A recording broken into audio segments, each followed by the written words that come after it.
नमो एक बार आपका फिर से स्वागत है हमारे YouTube चैनल संस्कृत पॉइंट पर। जैसा कि आप सभी जानते हैं, आज का विषय है हरिश्चंद्रोपाख्यान का सारांश।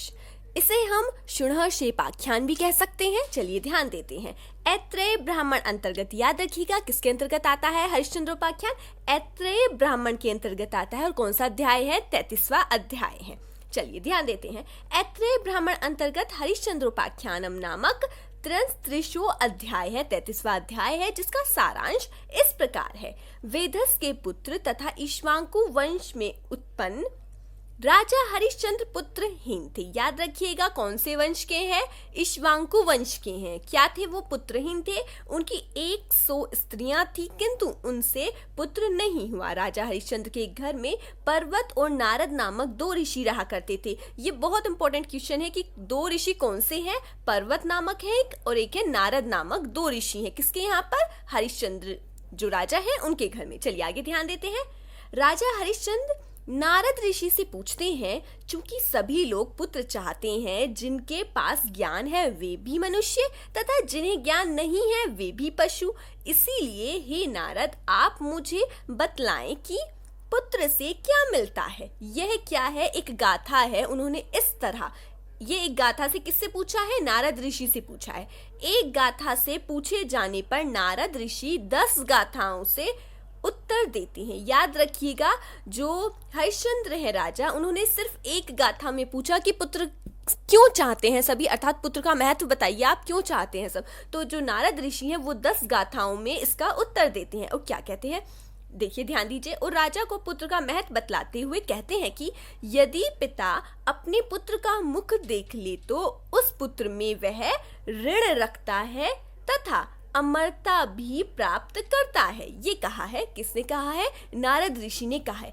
देखिए, यदि आपको श्लोक याद रखने में कोई कठिनता नहीं होती है तो आप इस श्लोक को जब परीक्षा में लिखें तो आप डाल सकते हैं। इससे आपको एक्स्ट्रा मार्क्स मिलते हैं। चलिए आगे ध्यान देते हैं। आगे क्या कहा जा रहा है?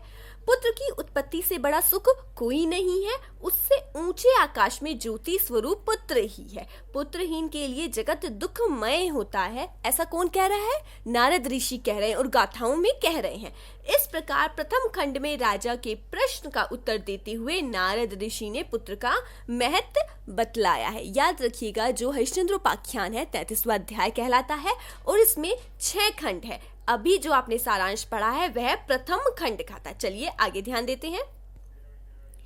नारद ऋषि पुत्र का महत्व बताकर द्वितीय खंड, यहां से आपका द्वितीय खंड का सारांश स्टार्ट होता है।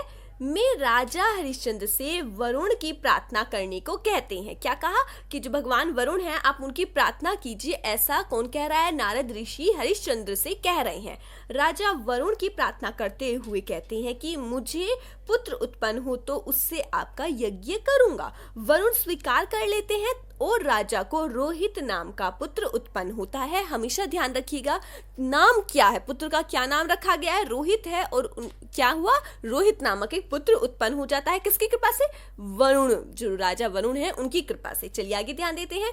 पुत्र प्राप्त होने पर भी राजा उससे यज्ञ नहीं करता। वरुण देव को अनेक कारण बताते हुए वह प्रत्येक बार मना कर देता है और जैसे ही वह यह संपूर्ण बात पुत्र रोहित को बताता है वह पुत्र धनुष लेकर वन में चला जाता है। क्या हुआ? अब जो राजा है वह तो मोह से उत्पन्न हो गए हैं, अपने पुत्र से कैसे यज्ञ करते, तो वह यज्ञ नहीं कर रहे होते हैं। अब यही बात राजा हरिश्चंद्र अपने पुत्र से कहते हैं कि बेटा मैंने तुम्हारी प्राप्ति के लिए राजा वरुण से ये कहा था और उन्हीं की कृपा से मुझे तुम प्राप्त हुए हो। अब मुझे तुम्हारा यज्ञ करना है। जैसे ही राजा हरिश्चंद्र ये बात अपने पुत्र को बताते हैं तो जो पुत्र है कौन? रोहित है। वह क्या करता है? धनुष लेकर के वन में चला जाता है और वर्ष भर वहीं रहता है। मतलब 1 वर्ष वो वन में ही रहता है। चलिए आगे ध्यान देते हैं। अब क्या है? अब तृतीय खंड का सारांश शुरू होता है। पुत्र से यज्ञ ना करने पर तृतीय खंड में वरुण राजा को पकड़कर उसे रोगग्रस्त कर देते हैं। पिता को रोगी जानकर, यहाँ याद रखिएगा क्या हुआ है? उन्हें रोग से ग्रस्त किसने किया है? राजा वरुण ने किया है। और जैसे ही पुत्र को पता चलता है कि उसके पिता जो हैं वह क्या हो गए हैं? रोगी हो गए, किसी रोग से ग्रस्त हो गए हैं। पुत्र वन से गांव लौट आता है परंतु उसके पास इंद्र पुरुष के रूप में जाकर उसे भ्रमणशील व्यक्ति के मित्र इंद्र हैं ऐसा कहते हुए उसे घूमते रहो ऐसा कहते हैं। देखिए क्या हुआ, जैसे वो लौट करके आ रहा था तो रास्ते में उसे जो इंद्र हैं वो मिलते हैं और वो कहते हैं कि जो भ्रमणशील व्यक्ति हैं उसके मित्र इंद्र होते हैं, ठीक है। ऐसा कहते हुए वो उससे कहते हैं कि तुम घूमते रहो। पूरे जो तृतीय खंड है उसमें यही कहा जाता है कि घूमते रहो ऐसा कहते हैं। लेकिन याद रखिएगा वह क्या है, एक ब्राह्मण बनकर के मिले थे, ठीक है। वह ब्राह्मण जानकर पूरे 6 वर्ष तक वन में घूमता रहता है। अर्थात रोहित को क्या लग रहा है कि ये तो एक ब्राह्मण है, जबकि वो क्या है, इंद्र है, इंद्र मिलते हैं उसे, ठीक है। वहां रोहित को ऋषि अजिगृत मिलते हैं। वह उन्हें 100 गायें दे करके उनका एक पुत्र यज्ञ करने के लिए ले लेता है। याद रखिएगा जो अजिकृत हैं इनके 3 पुत्र हैं, उनमें से वह अपने एक पुत्र को, जो बीच का पुत्र है, उसे दे देते हैं, बेच देते हैं। अगर हम साधारण शब्दों में कहें तो अपने पुत्र को उन्होंने 100 गाय में बेच दिया कि मेरे पुत्र से तुम जाकर के यज्ञ कर लो। ऋषि आगे क्या है, वह ऋषि अपने बीच वाले पुत्र को बेच देते हैं, ठीक है। आगे ध्यान देते हैं। याद रखिए यहाँ पर जो आपको सारांश बताया जाए बहुत छोटे शब्दों में बताया जा रहा है ताकि शॉर्टकट में लिखना हो, क्योंकि अधिकतर जो पूछा जाता है वह कहते हैं शृणु शिपाख्यान का सारांश लिखिए। अब 6 खंड का सारांश आप समझ सकते हैं, यदि इतना आप लिख रहे हैं तो क्या है, इसी तरह आपके 3 पेजेस फिल हो जाएंगे। यदि आपसे पर्पजली किसी एक खंड का पूछा जाए तो आपको ये जो इतना सा है इसे ही आपको श्लोक डाल के या फिर उनकी एज इट इज जो उनकी लाइन है वो लिख करके आपको उसे लॉन्ग करना होगा। फिलहाल हम शॉर्टकट में कर रहे हैं सभी खंड जिससे एक ही जगह आ जाए। चलिए अब देखिए, यदि आपको तृतीय खंड का ही सारांश बड़ा करना हो तो इसमें लाइन भी आएंगी कि जो सबसे बड़ा पुत्र होता है उसे पिता देने से मना कर देते हैं, सबसे छोटे पुत्र को कौन, माता देने से मना कर देती है, वह कहती है मैं छोटे पुत्र को नहीं दूंगी। तो जो बीच वाला पुत्र होता है उसको दोनों माता पिता एक साथ क्या कहते हैं कि इसे ले जाओ और इसे 100 गाय के बदले में दे देते हैं। किसके लिए, यज्ञ के लिए दे देते हैं। किसे देते हैं, रोहित को देते हैं। आप इस तरह जो तृतीय खंड है और सभी खंड को बड़ा कर सकते हैं यदि पर्पजली किसी एक खंड का आपसे पूछा जाए तब। फिलहाल हम शॉर्टकट में पढ़ रहे हैं, चलिए ध्यान देते हैं। चतुर्थ खंड में क्या होता है, वह शनहशेप को लेकर के गांव लौट आता है। अब शनहशेप कौन है, आप सोच रहे हैं, शनहशेप मध्यम पुत्र है जिसको क्या कर दिया गया है, यज्ञ के लिए दे दिया गया है उसके पिता के द्वारा। पिता कौन है, अजिगृत पिता है। चलिए क्या हुआ है, वह गांव लौट आता है। चतुर्थ खंड में शनहशेप को स्वीकार करके यज्ञ के होता विश्वामित्र, जमदग्नि, अर्धव्यू, वशिष्ठ ब्रह्मा तथा अयास्य ऋषि उद्गाता बनते हैं। तब उसे बांधने वाला कोई नहीं मिलता।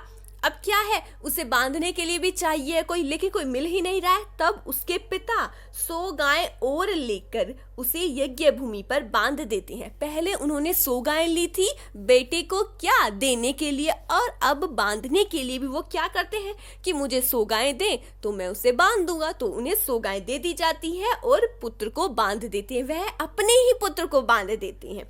आगे ध्यान देते हैं। अग्नि की प्रदक्षिणा आदि कार्य समाप्त होने पर कोई उसे मारने वाला नहीं मिलता। तब उसी के पिता पुनः 100 गायें लेकर उसे मारने के लिए तलवार लेकर आते हैं। देखिए कितने अलग पिता है, पहले 100 लेकर के उसे दे दिया है यज्ञ के लिए, फिर 100 गायें लेकर के उसे बांध भी दिया है, और जब उसे कोई मारने वाला नहीं मिल रहा है तो उन्होंने फिर से 100 गायें ले ली है और उसे मारने के लिए क्या लेकर के आ रहे हैं, हाथ में तलवार लेकर के उसके करीब आ रहे हैं। यह देख करके शनहशेप देवताओं की पूजा प्रारंभ कर देता है। अब क्या है, पुत्र को समझ में आ चुका है कि मेरे ही पिता मुझे मारने आ रहे हैं, तो वह क्या करता है, देवताओं से प्रार्थना प्रारंभ कर देता है। इस खंड में जो ये खंड चल रहा है इसमें शनहशेप अनेक ऋचाओं से, अनेक देवी देवताओं की पूजा से बंधन छूट जाता है। क्या है, वह बहुत सारे देवी देवताओं की लगातार पूजा करते हैं। पहले इनसे कहते हैं, वो कहते हैं मेरी नहीं उनकी करो। इस तरह बहुत लंबा प्रोसेस चलता है और अंत में क्या होता है, उनका जो बंधन है वह छूट जाता है तथा राजा का उदर भी छोटा होकर निरोगी हो जाता है। मतलब क्या हुआ है, जो वरुण की पूजा करनी थी, मतलब वरुण का यज्ञ होना था एक पुत्र से, वो तो हुआ भी नहीं है। क्यों, क्योंकि उन्होंने शनहशेप ने अपनी बुद्धि का प्रयोग करके बहुत सारे देवी देवताओं की अनेक अनेक किससे, ऋचाओं से प्रार्थना करी है, और उनसे प्रार्थना करने के बाद वह क्या हो गया है, बंधन से मुक्त हो गया है, बंधन से छूट गया है। और साथ ही साथ जो राजा हरिश्चंद्र है उन्हें जो रोग हो गया था वह भी रोग हट जाता है। जो वरुण देवता है वह उन्हें रोग मुक्त कर देते हैं। अब पंचम खंड पे ध्यान देते हैं, पंचम खंड का सारांश देखते हैं। देखिए, पंचम खंड में शनुशेप उस दिन के कृत्य का संपादक बना। आगे, क्योंकि वरुण के पास से बच जाना कोई साधारण बात नहीं थी। अपनी स्तुति शक्ति से वह पूरी तरह मुक्त हो गया तथा इसके बाद शनुशेप विश्वामित्र की गोद में बैठ गया। क्या है, विश्वामित्र ऋषि हैं, उनकी गोद में वह बैठ जाता है। उसके पिता उसे पुनः मांगते हैं। अब क्या है, जो उसके अपने पिता है अजिग्रत, वह उसे मांग रहे हैं, लेकिन परंतु वह विश्वामित्र का पुत्र हो जाता है। पिता के बुलाने पर शनुशेप कहते हैं कि आपने मुझे दान करके 300 गायें ले ली हैं। पिता के पश्चाताप करने पर भी पुत्र उन्हें माफ नहीं करता है। विश्वामित्र उसे कहते हैं कि तुम मेरे, स्पेलिंग गलत है, इस पर माइंड मत कीजिएगा प्लीज, मेरे पुत्रों में से सबसे बड़े ही रहोगे। अब क्या है, उनकी इतनी सारी संतानें हैं, उन्होंने कहा कि तुम जो हो वो मेरी कौन सी संतान रहोगे, सबसे बड़े ही पुत्र रहोगे।